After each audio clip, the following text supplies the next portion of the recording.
ya insya Allah lah, baik Gerindra kelihatannya akan menjadi pemenang pemilu. Kita kan pengen menjadi penguasa sekarang. Ya, siap. Bukan mau menjadi oposisi. Iya, iya, iya, iya. Prabowo Gibran insya Allah juga bisa menang sekali putaran. Ini target kita. Sehingga mereka harus menciptakan isu-isu gitu supaya menurunkan laju dari Prabowo Gibran ini. Jadi memang ini ditimbulkan oleh orang-orang atau pihak yang desperate. Tiba-tiba ini hadir dan juga ya tentu ada, saya kira, oknum-oknum yang menggerakkan, relawan. Motifnya sudah pasti, apapun yang terjadi, kalau dilakukan pada saat-saat seperti sekarang, itu adalah motif desperate. Saat ini Studio Radar Bogor kedatangan tamu yang begitu istimewa. Beliau adalah Wakil Ketua Umum Partai Gerindra, Abangda Fadlizon. Assalamualaikum. Waalaikumsalam warahmatullahi wabarakatuh. Bang Fadli sehat ya? Alhamdulillah baik-baik. Terima kasih nih udah nyempetin waktu datang ke studio kami karena sebentar lagi harus ke Najwa Shihab juga ya, ada jelang debat nanti ya. Ada diminta untuk menjadi semacam narsum komentator kira-kira. Siap-siap, makin panas ini. Abang. Masa?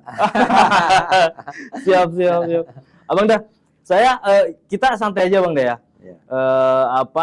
Saya pengen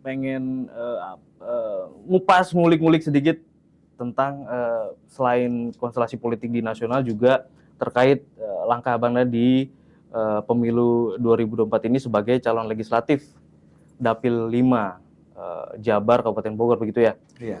Nah, tapi ada beberapa ketika kami lempar informasi bahwa kita akan podcast dengan Abangda, ada nih pertanyaan-pertanyaan yang masuk dari netizen, dari Bogorian, semua dari warga Bogor. Satu pertanyaan pertama yang harus saya klarifikasi di awal nih. Dan saya juga sudah menyaksikan langsung saat ini Abangda terlihat kurusan. Oh iya. Alhamdulillah diet. Diet ya, betul ya. Oke, jadi pertanyaan pun itu, apakah benar Bang Fadli ini lagi diet? Betul Bang? Betul. Jadi sebenarnya sudah setahun lebih ya menurunkan untuk kesehatan lah. Oke. Dari yang tadinya 109-110 kilo ya, sekarang alhamdulillah jadi 73, 74. Wow, 30-an ya? 36 kilo lah. Wow, ada diet apa ini yang dilakukan, programnya ada khusus? Ya, pokoknya ketok magic lah. Yang paling penting makannya jadi sedikit dan juga olahraga. Iya. Dan ada juga kan isu yang mengatakan bahwa wah jangan-jangan sakit. Tapi enggak, Bogorian. Saya lihat sendiri beliau memang kurus, memang tampak lebih kurus dari sebelumnya, tapi seger gitu, sehat gitu ya, alhamdulillah gitu ya. Yang paling penting itu sehat. Sebenarnya saya bukan nyari kurusnya, nyari sehat. Nyari sehatnya ya. Kurus itu bonus lah begitu. Kurusnya bonus. Siap. Iya. Dan ada juga yang bertanya, tolong tanyain begitu, kenapa Bang Fadlizon ini sekarang sudah jarang dalam tanda petik gitu nyinyir gitu di medsos. Sekarang kok dia hanya memposting agenda-agenda kayak gitu. Kok jarang sih sekarang kritik keras lagi gitu? Sebenarnya kalau kita lihat sampai tahun 2022 saya masih banyak ya emang. Masih ya 2022. Tapi memang intensitas, karena saya ini ketua Badan Kerjasama Antar Parlemen. Ya.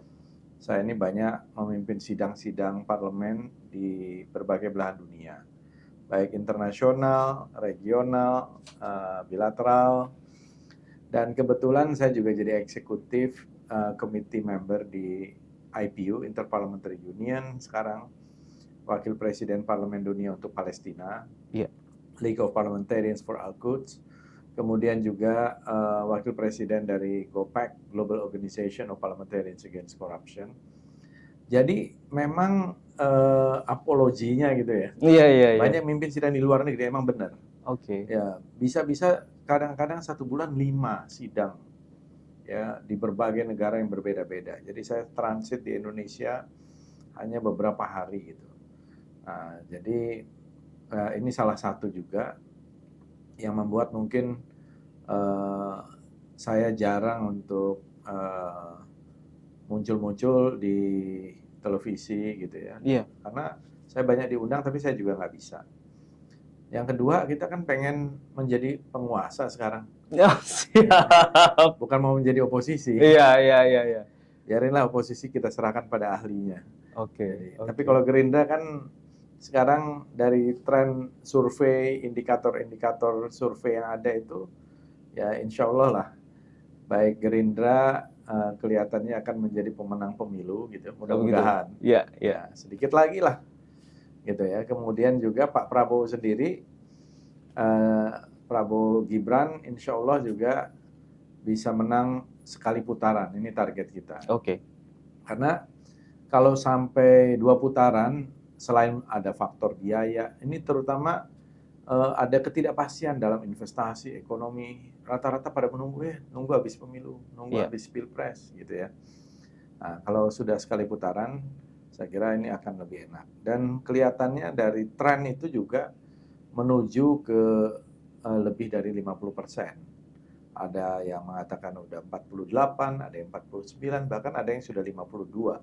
Ya. Nah, ini juga menurut saya bagi kami ya tentu ini satu berita menggembirakan, tapi tidak mau terlena karena waktu-waktu injury time seperti ini ya sebenarnya waktu yang penting untuk terus gerilya canvassing ya. Saya sendiri sebagai kalau di kita istilahnya memang bukan petugas ya, tapi istilahnya itu pejuang politik. Pejuang politik. Nah, di Gerindra ini kita harus turun ke bawah. Ya, seperti tadi juga ya. Ya, saya selalu mungkin 4 titik, 5 titik, kadang-kadang 10 titik, kemarin ada 12 titik ya di Kabupaten Bogor, ketemu tokoh, kadang-kadang ketemu relawan, bertemu dengan struktur, saya partai, tim ya, ketemu tokoh-tokoh agama, ada kiai, ada pemuka agama lain ya, datang ke vihara, kemana aja kita datangin, apalagi kalau diundang gitu. Ya. Jadi memang politik ini membutuhkan komunikasi, canvassing ya, dan bagi saya yang paling penting termasuk di Kabupaten Bogor ini kan Pak Prabowo selalu menang nih. Yeah. Alhamdulillah, walaupun nasional 2014-2019 kita kalah ya, dikalahkan, tapi di 2024 ya kita yakin nasional menang, tapi di Bogor juga tetap menang. Gitu. Iya. Di simulasi radar Bogor Group se-Jawa Barat juga tinggi Prabowo. Iya. Betul. Mudah-mudahan sih bisa mencapai seperti 2019. Memang waktu itu kan cuma 2 kandidat, sekarang kan 3 kandidat. Tapi Bang Fadli, kalau boleh tahu nih, strateginya apa kalau ternyata harus masuk 2 putaran? Ya, tentu tetap harus kita jalankan, tapi sejauh ini kita sangat optimis, sangat yakin. Bahkan mungkin tingkat keyakinannya lebih tinggi lagi, sudah ainul yakin dan hakul yakin gitu ya. Siap. Bahwa ini bisa kita ini artinya dengan kerja keras dari seluruh kader, simpatisan, koalisi, partai-partai. Pak Prabowo luar biasa, lihat sampai hari ini ada malamnya di Malang, paginya di Makassar, siangnya. Itu isu beliau sakit kayak begitu? Inilah yang menurut saya masih sangat memprihatinkan, menyedihkan, masih ada isu-isu seperti itu. Iya. Isu masuk RSPAD, sakit, hoax ya. Jadi memang ini ditimbulkan oleh orang-orang atau pihak yang desperate atau orang-orang yang sudah panik, desperado, gitu ya. Ada filmnya dulu tuh, Desperado. Orang yang desperate, yang sudah putus asa nih, gimana caranya? Sehingga mereka harus menciptakan isu-isu gitu supaya menurunkan laju dari Prabowo Gibran ini, karena ini kelihatannya unstoppable. Oke. Tidak bisa di stop lagi. Makanya bikin isunya juga udah ekstrim-ekstrim, pemakzulan. Iya, iya. Sekarang ini perguruan tinggi. Nah, ya itu yang harus kami klarifikasi juga. Ya, menurut saya itu hak demokrasi. Walaupun kita cukup bertanya juga, boleh kan, selama ini kemana aja? Begitu banyak isu selama bertahun-tahun nggak pernah hadir. Oke. Ya, tiba-tiba ini hadir, dan juga ya tentu ada, saya kira oknum-oknum yang menggerakkan, relawan. Jadi lebih pada motif, saya kira motif elektoral, motif politik. Karena orang-orang yang ada di situ yang menggerakkannya itu adalah relawan dari kandidat tertentu. Iya. Gitu. Dan saya kira ya silakan aja sah-sah. Tujuannya apa Bang Fadli kalau Anda melihat? Tujuannya sederhana. Tujuannya supaya 2 putaran, ya.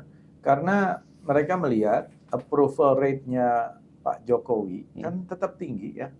Di atas 70%, bahkan mencapai 80%, melewati 80%. Dianggap dari kalkulasi ya, menurut konsultan politik mungkin, dengan menurunkan approval rate Jokowi, maka Prabowo Gibran elektabilitasnya bisa ditahan di bawah 50%, gitu ya. Tapi ternyata kan tidak, ya, approval rate-nya Pak Jokowi bertahan, Pak Prabowo dan Mas Gibran dengan mesin koalisi, mesin partai, mesin relawan dan lain-lain itu tetap gencar. Ini sulit ya untuk di stop gitu ya. Begitu juga ada pengunduran diri dari salah satu calon kandidat dari kabinet yang waktu itu saya komentari, it's a little too late gitu ya, terlambat sehingga nggak ada efek, nggak ngaruh gitu. Nah, kan maksudnya wah akan ada itu, tapi nggak ngaruh karena ada yang menggambarkan tuh istilahnya itu ibarat orang itu makan di warung gitu ya. Makanannya udah mau habis, dia bilang baru nggak enak makanan itu. Kan kalau nggak enak bilangnya dari awal dong. Makanannya nggak enak nggak jadi makan, kira-kira begitu. Tapi kalau ada yang menyusul kemudian tokoh-tokoh yang strategis begitu, katakan Menteri Menkyu gitu. Ya, kita jika lihat itu terjadi seperti apa? Sama, saya kira motifnya sudah pasti, apapun yang terjadi. Kalau dilakukan pada saat-saat seperti sekarang, itu adalah motif desperate, ya, motif kepanikan dan diambil satu langkah-langkah yang ekstrim. Nah, dengan begitu akan kelihatan siapa yang memang bekerja sungguh-sungguh bagi kepentingan bangsa dan negara, dan mana yang bekerja sebenarnya untuk kepentingan politik jangka pendek, untuk kepentingan partai atau politik jangka pendek tertentu. Itu akan kelihatan. Kan loyalitas itu harusnya berhenti ya. Pepatah yang sudah klasik dan klise. My loyalty to my country begins, atau dibalik itu. My loyalty to my party ends when my loyalty to my country begins. Jadi kalau loyalitas kita kepada partai itu berhenti ketika loyalitas kepada negara itu dimulai. Kira-kira kan begitu. Nah, kalau misalnya isu-isu itu benar, tapi kan isu-isu juga tidak benar. Ya, artinya saya garis bawahi Kang Bang Fadli menyampaikan itu ya, bahwa isu-isu kritik-kritik yang disampaikan tidak terjadi maksudnya. Nah, sampai sejauh ini. Dan itu digaungkan kan sudah lebih dari 2-3 minggu ini. Ya bahkan udah ada beritanya, udah ketemu ini, udah ketemu itu, tapi mana? Ibaratnya kalau kata orang Betawi ini geluduk nggak hujan-hujan. Gitu ya. Tapi ini gelombangnya juga masih terus berjalan, Bang Fadli. Artinya yang menentukan itu kan rakyat. Agenda rakyat sekarang ini adalah agenda Pilpres dan Pileg. Ya kan? Kita lihat nanti berapa besar rakyat yang datang ke TPS. Artinya rakyatlah yang menentukan, bukan segelintir orang-orang tertentu. Mereka itu kan bukan perwakilan rakyat. Rakyatlah yang datang. Mereka melangkahkan kaki datang ke TPS. Itulah rakyat yang selesaikan di TPS begitu ya? Oh iya, mereka yang datang menyelesaikan di TPS, mencoblos, memilih siapapun yang menjadi kehendak rakyat. Ya, saya kira mungkin di atas 70-80%, karena ini kan 3 kandidat ya, mungkin di atas 80% tingkat partisipasi rakyat publik. Nah, kalau kita lihat itu, ya isu-isu ini kan menjadi aneh. Isu-isu kayak pemakzulan itu kan jadi sesuatu yang aneh, out of the blue. Nggak ada tuh rakyat yang mikirin itu. Saya ketemu masyarakat di Kabupaten Bogor, nggak ada tuh. Ya istilahnya mereka kata makzul itu aja, kan itu pemakzulan dari kata makzul, nggak ngerti itu. Maksudnya apa? Ya artinya ini bukan isu rakyat. Isu rakyat itu isu-isu keseharian. Isu tentang bagaimana mereka bisa mendapatkan harga-harga dengan murah, mendapatkan lapangan pekerjaan, dan juga berbagai macam fasilitas, infrastruktur fisik, infrastruktur sosial dan lain-lain. Oke.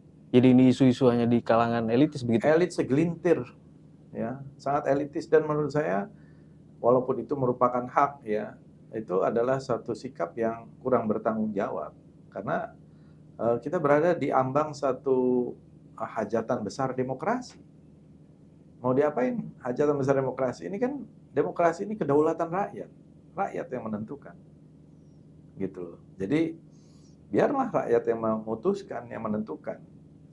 Ini yang menurut saya harus digarisbawahi. Oke.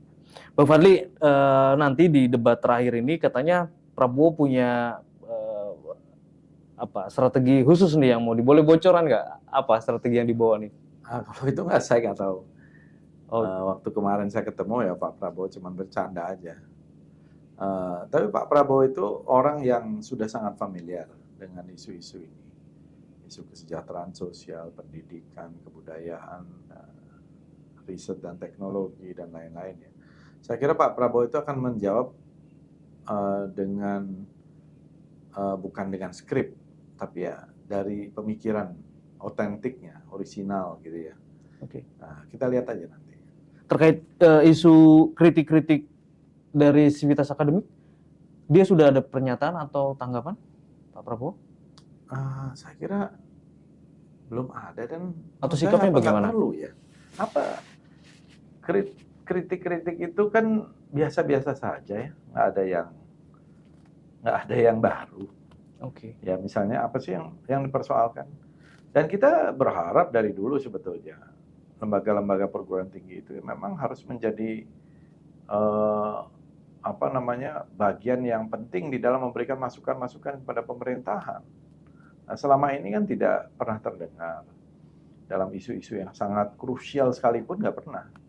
Baru tiba-tiba ketika mungkin calon yang didukungnya ini mulai kelihatan kok nggak naik-naik surveinya, gitu ya, mereka harus turun gunung, kelihatan wajah aslinya gitu loh. Iya.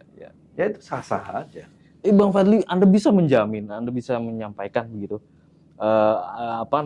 kekhawatiran gitu ya, kekhawatiran masyarakat banyak akan adanya intimidasi dan lain-lain. Anda bisa memastikan itu tidak ada?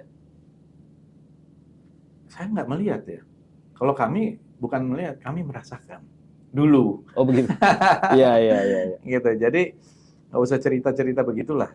Kita yang paling merasakan. Jadi dan ini nggak ada apa-apanya. Kalau menurut saya nggak ada apa-apa. Kalau dulu kami ya luar biasa kesulitannya.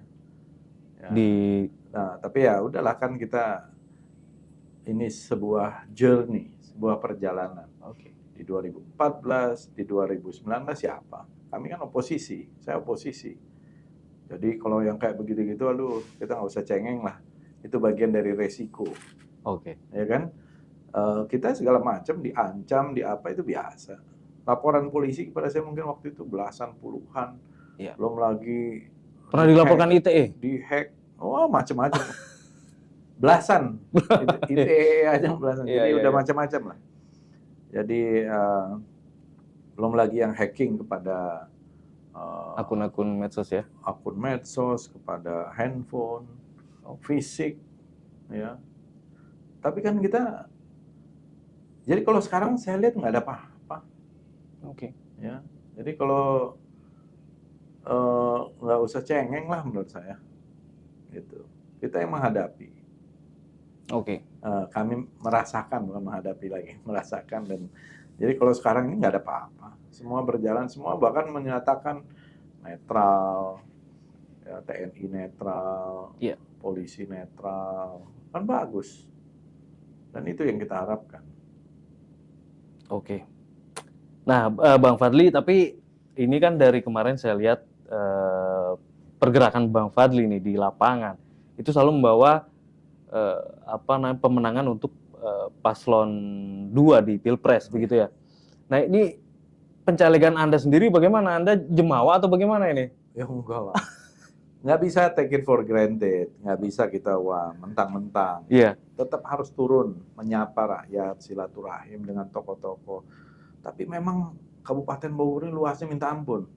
Saya nggak bisa Betul. mencapai 40 kecamatan, benar-benar itu. Dan ada di dapil neraka juga loh ini. Ya. Tapi selain itu juga luasnya minta ampun dan banyak. Ya artinya saya datang hampir, walaupun saya sudah semua sih ya. Ya. Artinya sudah semua dalam 5 tahun sebelumnya juga. Tapi di dalam masa kampanye itu untuk ke 40 kecamatan itu agak sulit. Ya kalau saya ke Parung Panjang saya pasti naik kereta. Karena Waduh. lebih mudah. Gitu Iya, betul. Terus ke wilayah Bogor Barat itu luar biasa macetnya. Macet abadi itu. Itu ya, luar biasa. Kayaknya lebih parah daripada macet ke puncak itu. Betul, sepakat. Ya kan? Kemudian belum lagi ke ujung timur, Bogor Timur. Iya. Wah, begitu luasnya. Dan penduduknya padat. Jadi saya memang sehari 7-8 pertemuan rata-rata ya saya kira itu nggak bisa memenuhi itu. Jadi memang harus dicicil ya ketika reses, ketika menyerap aspirasi atau ketika lawatan-lawatan silaturahim gitu. Dan saya tentu saja memperjuangkan Pak Prabowo. Saya kenal beliau ini sudah 30 tahun lebih ya. Dan Pak Prabowo ini warga Kabupaten Bogor kan. Iya, betul. Jadi saya bilang biar orang Bogor milih orang Bogor juga lah. Oke.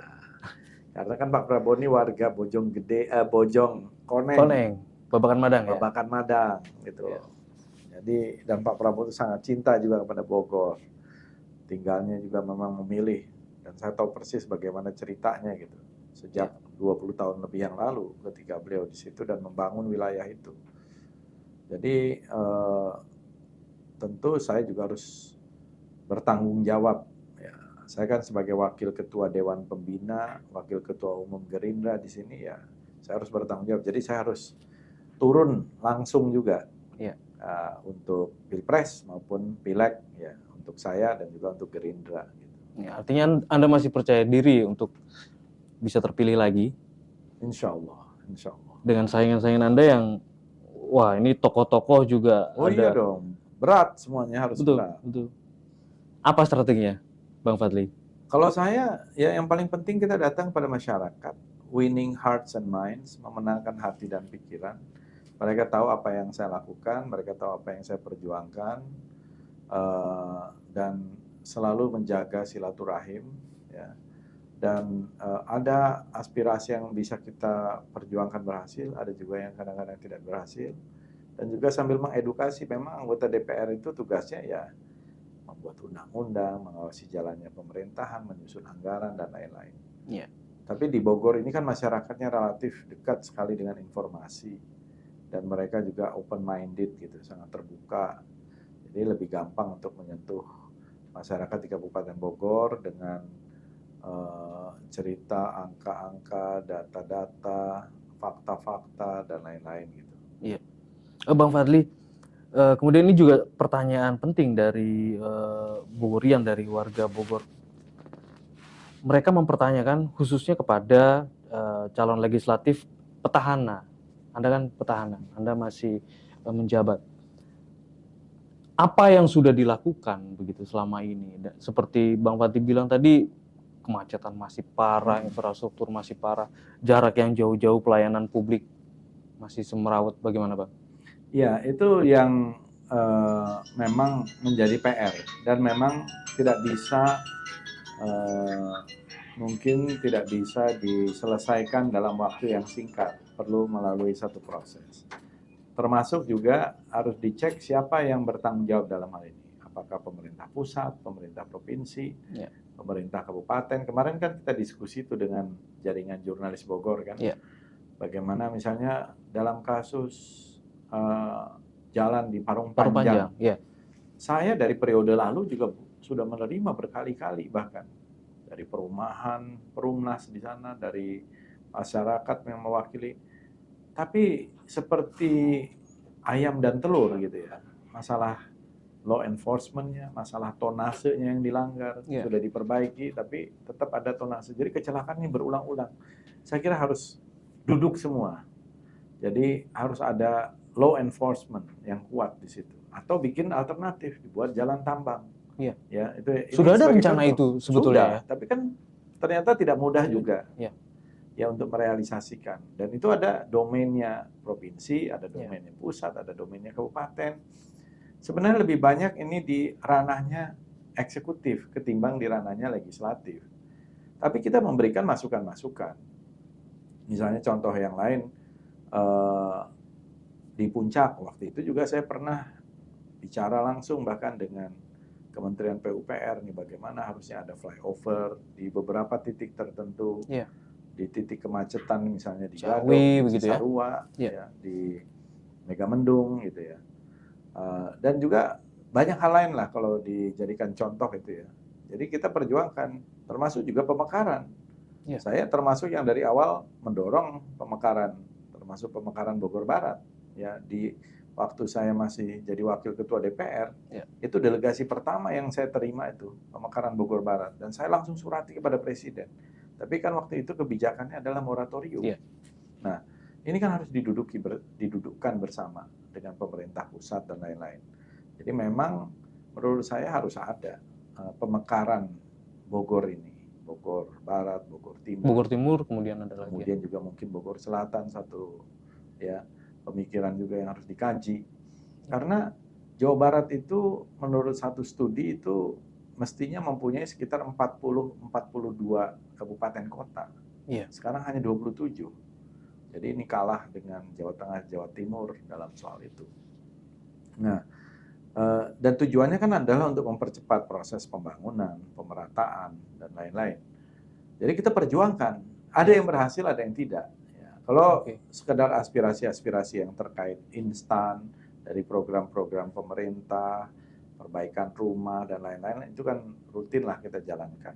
Iya. Di Gerindra sendiri kan program-program kesehatan masyarakat, contohlah Indonesia Putih, Garuda Putih yang membagikan susu itu. Oh iya, saya sendiri mempunyai 3 ambulans yang sangat aktif sejak 10 tahun lebih, dari 2012 apa 2011 gitu ya. Yeah. Yang kita kelola ambulans aktif untuk masyarakat secara gratis gitu. Ada yang juga bekerja sama dengan DKR, Dewan Kesehatan Rakyat.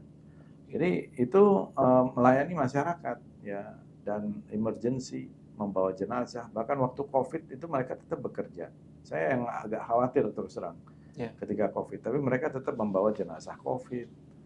Berani gitu loh. Saya waktu itu saya panggil mereka, saya ingatkan, saya bekali memang dengan pakaian itu, tapi saya ingatkan juga gitu loh, bahwa hati-hati begitu ya. Ya harus hati-hati dan sebagainya.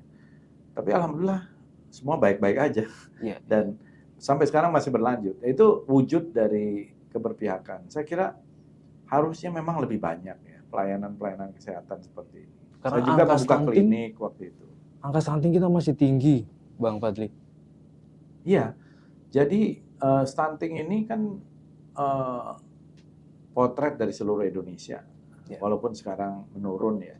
Tapi ini harus kita address gitu, harus kita lakukan upaya untuk menurunkan angka stunting itu. Antara lain di dalam programnya Prabowo Gibran itu ada, saya kira, memperhatikan, memberikan asupan gizi yang cukup bagi ibu-ibu yang sedang hamil, bagi balita yang lahir, kemudian makan siang gratis bagi anak-anak gitu ya. Karena ada data yang mengatakan hampir sebagian anak SD, 41% gitu, mereka ke sekolah itu tidak sempat sarapan atau tidak sarapan. Jadi kan ini Bogor atau enggak, bukan Bogor, ini secara nasional. Oke. Ya, secara nasional. Jadi itu perlu ada makan siang. Makan siang gratis itu paling tidak dalam satu hari itu ada pemenuhan gizi. Dan bayangkan kalau makan siang itu dilakukan sebagai program nasional, termasuk di Kabupaten Bogor ini, berapa banyak lapangan pekerjaan yang akan tumbuh dari situ? Diperkirakan bisa lebih dari catering begitu ya. Catering, juru masak, ibu-ibu yang tadinya ini di rumah bisa bekerja, kemudian belum lagi menyerap produk-produk pertanian dari para petani kita, dari untuk karbohidrat ya, misalnya beras, jagung, kentang dan segala macam, umbi-umbian, kemudian sayur mayur, buah-buahan, untuk proteinnya ayam, telur, kemudian ikan, perikanan. Bogor kan luar biasa perikanan juga tuh di daerah sana tuh ya. Bogor Barat. Bukan, Jonggrang dan Bogor Barat. Oh iya, ikan mana-mana. Iya, Ikan iya. konsumsi. Ikan konsumsi. Selain ikan hias. Gitu. Jadi banyak itu sumber-sumber yang ada. Sektor pertanian juga ada. Jadi seluruh Indonesia ini akan tumbuh. Ya, dari situ aja itu akan menggerakkan ekonomi. Iya. Dan makan siang gratis ini sudah ada di 76 negara. Saya dulu pernah dapat beasiswa AFS di Amerika. Setiap hari saya makan siang gratis di kafetaria. Lengkap makanannya plus susu. Dan memang susu kita ini ya memang harus banyak intake ya atau minum susu kita. Pak Prabowo ini jauh sebelum ada Gerindra. Iya. Kita di HKTI waktu itu mencanangkan revolusi putih. Iya, revolusi putih yang tadi revolusi saya maksud. Itu adalah gerakan minum susu sebenarnya. Itu udah dari tahun 2005. Pak Prabowo 2004 menjadi Ketua Umum HKTI, 2005 mencanangkan revolusi putih. Gerindra belum lahir, Gerindra baru lahir kan 2008. Iya. Jadi ini program yang memang beliau ini sudah memikirkan. Ini masih ada program ini? Ya ada, artinya kalau beliau nanti terpilih mendapatkan mandat dari rakyat, saya kira soal minum susu ini penting. Iya. Tapi susu murni ya? Iya dong, UHT lah. Bukan formula ya? Ya, UHT yang kalau bisa menyerap dari petani kita dan seterusnya, harus secara bertahap gitu. Karena total intake minum susu kita itu, saya dulu kalau di Amerika minum susu sehari bisa 1 liter. Sehari? Ya. Artinya kita di kulkas itu minum susu aja kerjanya. Iya. Gitu. Dan itu murah sudah harga susu itu. Kebiasaan untuk orang-orang sana ya? Iya. Jadi ya tulang-tulang mereka kuat dan sebagainya gitu. Di Indonesia ini dulu datanya dulu ya, saya nggak tahu sekarang. Itu konsumsi susu kita tuh 6 liter tapi setahun. Astaga. Tahun berapa itu tapi? Ya tahun, saya kira nggak terlalu banyak berubah ya. Iya. Saya kira nggak terlalu banyak berubah. Gitu karena jadi berapa tetes sehari itu? Aduh. Gitu. Iya. Dan itu Bang Fadli menilai bisa dilakukan program-program seperti ini? Sangat bisa. Doable. Sangat bisa. Hanya dengan selembar kertas bisa. Ibaratnya ya. Dengan selembar kertas itu kan keputusan pemerintah itu maunya kemana. Yang disasar adalah pelajar. Iya dong, pelajar. Termasuk ya yang masih balita yang membutuhkan itu. Dan tapi juga harus dari mulai ibu-ibu hamil ketika mengandung, asupan gizinya harus cukup. Dan kan program itu juga sudah dimulai dari sekarang, sudah ada. Dan ini yang perlu dilanjutkan. Tapi baru simbolis kan. Ya. Tapi untuk ibu-ibu hamil itu kan sudah ada. Oke. Bang Fadli kemudian menangkap kalangan milenials dan Gen Z ini seperti apa? Karena di Kabupaten Bogor juga pengangguran masih cukup tinggi juga. Iya. Pasca COVID juga semua berdampak. Seperti apa? Saya lihat memang sekarang ini terutama di Kabupaten Bogor yang saya lihat ya. Saya datang ke hampir semua elemen masyarakat. Ada perawat, bidan, apoteker, buruh, petani, penyuluh, inseminator, yang saya datangi guru, ya guru honor termasuk guru swasta, guru negeri. Saya mencoba menelaah memang, dan juga tentu anak-anak muda. Nah, lapangan pekerjaan itu saya kira harus diciptakan. Memang ada tantangan dengan kemajuan informasi dan teknologi, sejumlah lapangan pekerjaan akan tutup. Tapi ada juga lapangan pekerjaan yang buka, bahkan lebih terbuka. Ini yang saya kira harus dieksplorasi. Bagaimana memberikan insentif untuk lapangan-lapangan kerja baru yang kreatif bagi anak-anak muda kita gitu. Tentu yang tradisional juga tetap ada kan. Kemarin saya lihat ada yang di pabrik ya, kemudian di beberapa lini lagi. Tapi mereka juga ada yang di mungkin startup kecil-kecilan, ada yang di UMKM ya, kemudian ada yang di berbagai lapangan kerja. Kalau misalnya ada pabrik atau kantor-kantor yang ada di sekitar Kabupaten Bogor, kan memang sudah seharusnya mereka lebih memprioritaskan pemuda-pemuda dari setempat gitu ya. Iya. Dan kita mendorong itu. Jadi lapangan pekerjaan itu tumbuh dari situ. Bogor ini menurut saya berpotensi sangat besar sebagai sebuah destinasi. Misalnya dari destinasi wisata saja. Iya. Wisata yang bisa di Bogor ini wisata alam, luar biasa. Mau apa ya ada di Bogor ini? Gunung yang indah, Iya. udara, Ribuan sungai, curug begitu ya. curugnya ribuan. Tapi kondisinya memprihatinkan juga. Ya tinggal infrastrukturnya diperbaiki. Ya. Oke.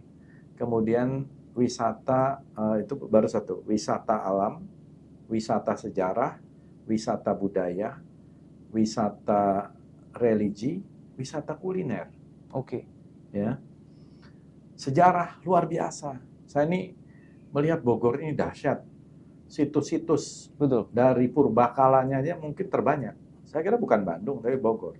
Saya melihat prasasti Kebon Kopi 1, Kebon Iya. Kopi 2, Ciaruten, prasasti Jambu di Nanggung, dan juga banyak lagi prasasti tentu di Batu Tulis, di Iya. Taman Sari, di Tenjolaya ada Arca Domas. Ini kalau dikembangkan dan menjadi sebuah cerita, story is commodity. Orang datang itu akan beramai-ramai dari mana-mana. Kalau ini dikemas, diceritakan, infrastrukturnya diperbaiki, luar biasa. Itu sejarah. Belum lagi sejarah yang lebih modern. Itu sejarah yang purbakala yang tua ya. Iya. Dari mungkin sebelum Masehi ya. Kan Arca Domas itu bisa 5.000 tahun sebelum Masehi atau 5.000 tahun yang lalu kalau menurut Belanda, tapi bisa lebih dari itu. Nah, itu Arca Domas saja. Nah, belum yang lebih modern lagi. Ya, sejarah Raffles, Kebon Raya, apa dan sekitarnya, Taman Sari ya. Katanya di Taman Sari aja ada sekitar 52 situs di satu kecamatan Taman Sari. Ya. Belum lagi di daerah puncak di mana. Belum lagi wisata budaya pencak silat. Bagaimana silat Cimande itu sebagai aliran silat tertua. Saya membayangkan bisa jadi kayak Shaolin gitu di Cina.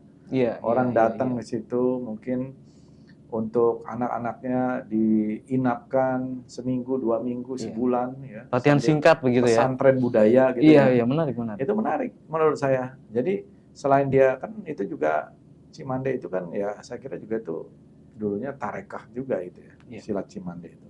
Kan itu ditemukan juga oleh para Siliwangi ya, pimpinan penguasa Siliwangi Cimande.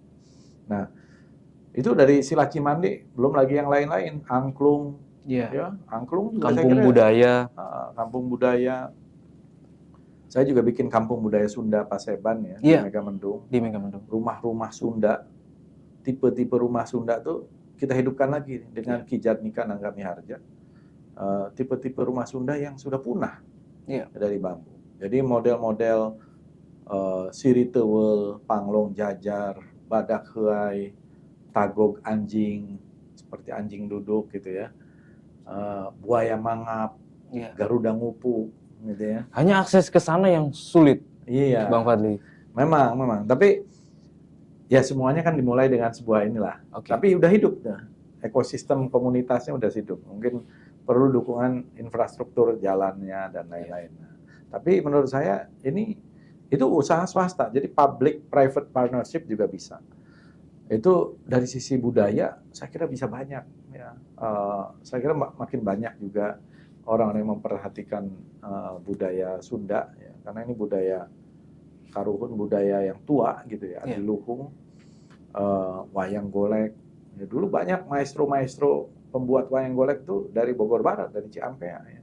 Kalau tidak salah Pak Ahim dari sana dan lain-lain itu. Dalang-dalang juga demikian.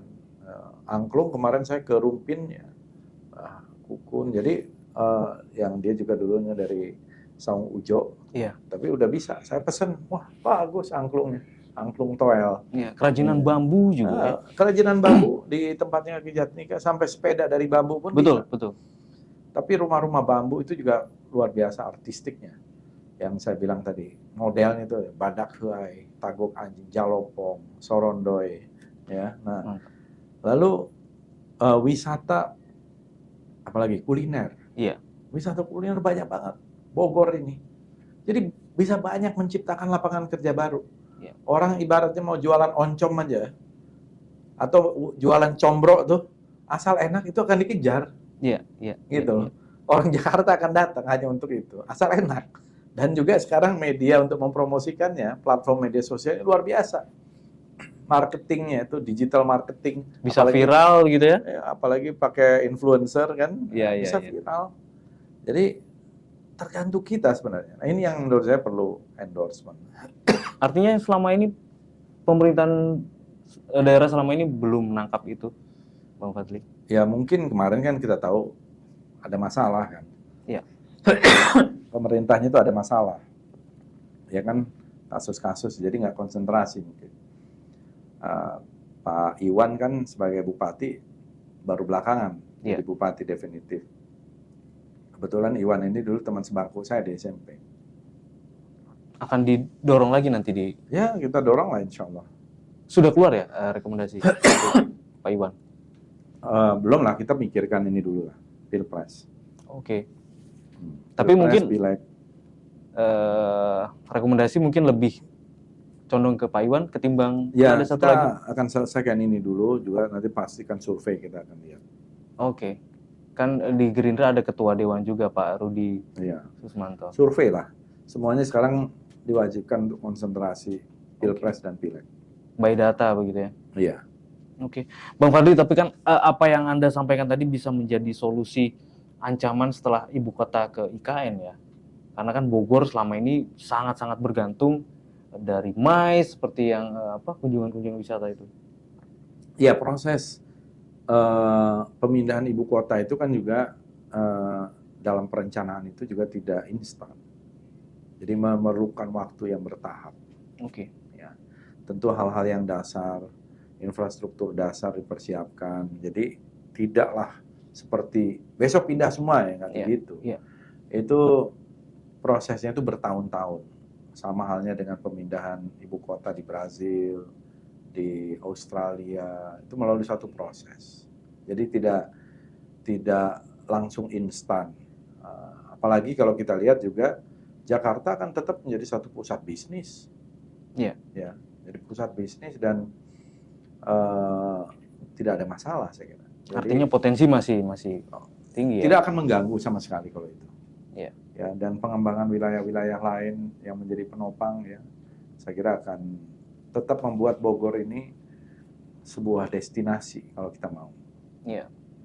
Bang Fadli, ini mungkin saya ingin reminder gitu, mengingatkan kembali ke Bogorian. Mungkin tidak banyak yang tahu atau mungkin sudah banyak, tapi juga pasti ada yang belum tahu bahwa Bang Fadli ini sedari kecil memang sudah di Bogor ya? Ya, saya SD saya di Ciberem. Cisarua, Ciberem Cisarua. SD Negeri Ciberem 1, kemudian pecah menjadi SD Negeri Ciberem 1 dan 3. Oh. Di Cisarua, Bogor. Itu di dekat Taman Safari. Ya, sebelum Taman Safari. Ya, sekarang di sebelahnya kantor desa Ciberem. Jadi waktu itu saya masih ingat banget ya. Kalau nggak salah kami itu pindah kelas 3 SD. Waktu sebelumnya di pinggir jalan. Jadi kita samenan gitu ya. Lulus-lulusan itu masih di pinggir jalan. Sekolahnya ya kecil banget. Masih banyak yang pakai sendal jepit waktu itu. Iya, iya. Terus pindahlah ke sekolah yang agak lebih ke dalam, di sebelahnya kantor desa. Kantor desanya cukup megah untuk zaman itu. Itu pindah sebelum Galunggung meletus lah, kalau tidak salah. Ya, Galunggung kan meletus tahun 80-an ya. Awal. Kemudian lulus dari sana. Dulu SD kami itu adalah, SD saya itu adalah SD IPK, Induk Pengembangan Kesenian. Ya, jadi banyak kita tuh ngamen, main angklung, paduan suara, apa segala macam. Jadi kesenian itu menjadi salah satu keunggulannya. Habis itu SMP saya ya alhamdulillah sampai sekarang juga masih silaturahim dengan SD itu. Kemarin baru sekitar minggu lalu guru saya yang mengajarkan membaca, menulis dan berhitung, Ibu Muji ya. Sekarang tinggalnya di Jogja. Kita kumpulkan, saya undang teman-teman SD semua. Waduh. Reuni gitu ya. Iya. Waktu saya umur 45 tahun saya buat buku. Saya serahkan buku itu kepada ibu saya dan kepada guru pertama saya yang mengajarkan membaca dan menulis. Karena kalau nggak ada guru, apalagi guru yang mengajarkan membaca, menulis dan berhitung, ya nggak mungkin saya jadi seperti sekarang. Iya. Jadi Bu Muji itu masih ada dan wah luar biasa mengharukan lah. Habis itu saya SMP di SMP Negeri Cisarua 1. Oh, masa Di remaja Gadog. juga masih di Bogor? Di Gadog, ya. Oke. Dan di Gadog itu SMP sekarang menjadi SMP Negeri Megamendung ya. Tapi di zaman itu kita sangat aktif, luar biasa tuh banyak kenangan. Kita bikin kelompok pencinta alam. Kita pernah jalan dari Gadog sampai ke Garut, Tasikmalaya, jalan. Galunggung, iya. Sambil kadang-kadang nge-BM gitu, bonceng mobil. Oh iya. Nah, terus habis itu naik gunung, naik apa kemana-mana, hampir seminggu sekali, 2 minggu sekali. Kita membuat debating club, klub debat waktu itu. Terus majalah dindingnya aktif, kelompok untuk puisi, paduan suara, teater, ya di situ. Jadi banyak sekali kegiatan. Sampai satu hari, habis kita ke wilayah Pelabuhan Ratu, camping, bonceng mobil gitu, mobilnya tabrakan. Nah, saya patah, saya sempat koma juga. Barulah kemudian saya dibawa ke Cimande. Singkat cerita kira-kira 3-4 bulan di Cimande. Waktu itu ditangani oleh Haji Nur. Asistennya itu Mang Bidin namanya. Kemarin saya ketemu tuh, Pak Haji Abidin. Padahal itu cerita tahun 86. Ya. Setelah 4 bulan baru saya belajar jalan lagi. Dalam rangka untuk berobat jalan, bapak saya bawa motor saya. Di depan yang sekarang wilayah yang Cimory itu, kecelakaan saya di situ bersama bapak saya. Bapak saya meninggal di tempat. Meninggal di tempat, dihantam sama truk besar. Kita dua-duanya bersama saya. Jadi saya juga dikira udah meninggal juga oleh orang itu. Bapak saya juga meninggal. Jadi ya, orang udah bilang, geus maut ini semua gitu. Nah, tiba-tiba saya tuh masuk kayak lorong hitam gitu ya, panjang. Tiba-tiba ada apa terang gitu ya. Nah, ternyata saya masih hidup. Nah, sejak itu saya merasa setiap hari itu adalah bonus. Setiap hari itu hadiah, anugerah. Gitu. Itu saya masih umur waktu itu baru aja 15 tahun. 15 tahun 1 hari. Gitu. Nah, habis itu kami sekeluarga pindah ke Jakarta karena ibu saya ibu rumah tangga. Kita nih keluarga miskin, nggak punya apa-apa. Saya anak tertua, ada 1 adik lagi, ada yang kecil, pindah ke Jakarta, cari-cari beasiswa. Alhamdulillah saya dapat SMA yang bagus di SMA Negeri 31, waktu itu nomor 2 di Jakarta, dapat AFS ke Amerika, terus saya di UI, alhamdulillah juga masih mendapatkan sebagai mahasiswa berprestasi pertama UI. Iya. Habis itu tingkat nasional, dan sempat pendidikan S2 di Inggris, beasiswa pemerintah Inggris, dan S3 di UI.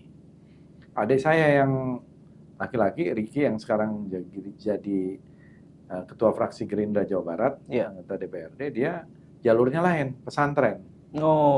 Jadi beasiswa di pesantren Darun Najah, akhirnya ke SMA di Mesir, kemudian Al-Azhar Kairo. Jadi garisnya garis ustadz. Siap. Nah, yang kecil, yang perempuan juga nyari beasiswa juga ke waktu itu An-Najah, terus sekolahnya ke Islamic Village. Habis itu dapat beasiswa di Universitas Islam Antarbangsa di Malaysia. Jadi kita semua ini pemburu beasiswa. Kalau nggak punya uang. Siap. Nah, Anda memulainya dari nol, Bang Fadli. Iya. Jadi memang pendidikan itu sangat penting, gitu ya. Karena pendidikan itulah yang bisa mengubah, salah satu yang bisa mengubah nasib kita, gitu. Iya, Bang Fadli, Anda kan juga, Anda Bogor banget ya kalau kita melihat perjalanan hidup Anda ini Bogor banget. Dan Anda juga sekarang sebagai ketua badan kerjasama antar parlemen dengan luar negeri. Apa yang bisa Anda bawa untuk Bogor dengan luar negeri?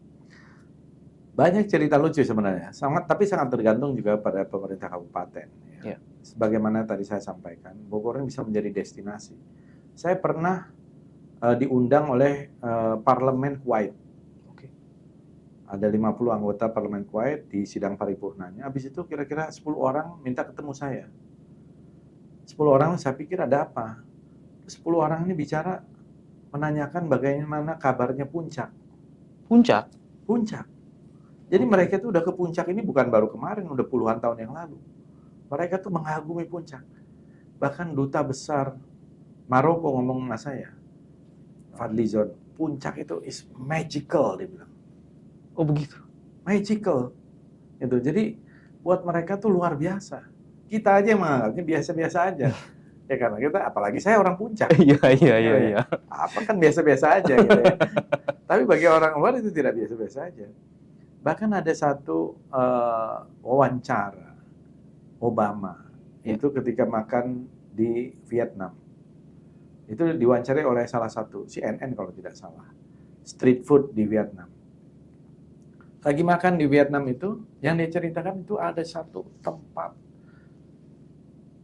antara Jakarta dengan Bandung, dia bilang. Called Puncak. Dia makan Puncak. Jadi dia mention Puncak begitu. Gitu. Iya. Jadi kita aja yang nggak tahu. Nah, sebenarnya ini yang menurut saya harus kita lebih banyak mempromosikan packagingnya, dikelola anak-anak mudanya juga. Ya. Bagaimana tadi yang saya katakan itu dari destinasi wisata aja, kulinernya diinfokan. Mungkin pemerintah itu bisa menjadi stimulus, menjadi katalis. Di luar negeri itu akan datang global. Mereka tuh udah, saya kira nggak kalah lah. Mungkin sekarang ini Bali, tapi orang dibawa ke sini tuh apalagi dekat dari Jakarta ya, dengan destinasi yang banyak, apalagi konektivitas jalan tol ya akan lebih bagus. Nanti mungkin di daerah Gunung Mas, di daerah lain. Tapi situs-situs itu perlu dipelihara ya, yang bersejarah, situs agama, religi, makam-makam yang dianggap makam para wali, ya para ulama besar dan lain-lain. Itu kan bisa menjadi situs yang tinggal diperbaiki infrastrukturnya, dimainkan beritanya, ceritanya, kemudian informasinya, ya packagingnya begitu ya. Packagingnya. Terus wisatanya wisata apa? Tadi ya sebagai contoh, kalau pencak silat kan orang bisa sambil liburan sekolah, ditaruh di rumah-rumah, di guru-guru itu. Wah, luar biasa. Pengobatan Cimande Anda bukti hidup. Pengobatan Cimande urut, dan urut bukan hanya patah tulang, ya urut Cimande itu ada tekniknya. Teknik untuk otot, teknik untuk kayak batekan, itu untuk tulang. Itu kalau kita chiropractic. Jadi tulang-tulang itu ini lagi. Kemudian ada untuk saraf. Itu beda lagi caranya, teknik. Ada 3 tekniknya itu, kalau tidak salah ya. Jadi dari otot itu saja bisa mendunia. Betul. Jadi dari ini mau ototnya dilemesin atau tulangnya atau sarafnya. Gitu. Jadi ini wisdom dan kearifan lokal dari orang-orang tua Cimande ya luar biasa. Dan saya kebetulan juga ikut membina sebagai penasehat di pusat pencaksilat aliran Cimande. Gitu. Iya, siap. Bang Fadli, sebagai mungkin menutup ya karena Bang Fadli harus segera berangkat. Apa yang Bang Fadli tawarkan nih kepada masyarakat Bogor, kepada calon pemilih semua, jika Bang Fadli, kenapa kita harus pilih Bang Fadli Kasar seperti itu? Ya, tentu saya akan memperjuangkan sesuai dengan tupoksi ya, undang-undang, mengontrol jalannya pemerintahan kalau itu menyalahi, kemudian juga anggaran yang berpihak pada rakyat. Kita kan dipilih jadi anggota DPR itu bukan hanya untuk Bogor, tapi untuk Indonesia. Tapi tentu kita mempunyai tugas representasi juga memperjuangkan aspirasi masyarakat Bogor. Dan saya kira itu akan, dan sudah saya lakukan sebenarnya. Hampir semua aspirasi itu pasti saya terima, saya perjuangkan. Itu tadi, ada yang belum berhasil, ada yang berhasil.